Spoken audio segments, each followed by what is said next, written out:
Abşeron rayonu Masazır qəsəbəsinin sakinləri işıq üzünə həsrətdirlər. Deyirlər ki, 3 ildir ərazidə işıq dirəkləri yalnız bəzək funksiyasını daşıyır. Küçələrin işıqsız olması xüsusilə axşam saatlarında sakinlər üçün ciddi təhlükə yaradır. İzləyək.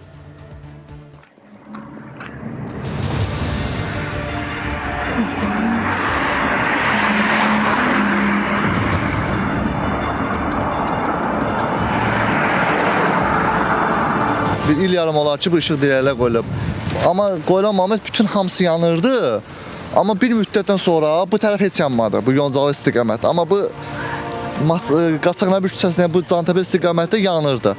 Son heç bir ay yarım 2 ay bunlar özləri yanmırlar. Söhbət Masazır qəsəbəsi, Qaçaqnəbi, Çıraqlı, Hacı Zeynalabdin Tağıyev, Füzuli küçələrindən gedir. Axşam saatlarında bu küçələrdən keçmək demək olar ki, mümkün deyil. Çünki ərazi tam qaranlığa qərq olur.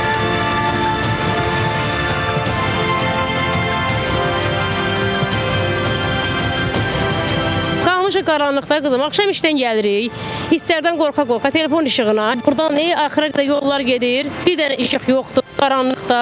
Yəni ki, belə bir həyat yaşayırıq. İkinci sinif uşaqlar çıxır dərsdən, qaranlığa düşürlər, maşınları da qınamaq olmaz, balaca dar yollardır, dar küçələrdir, risk uşaq çıxır.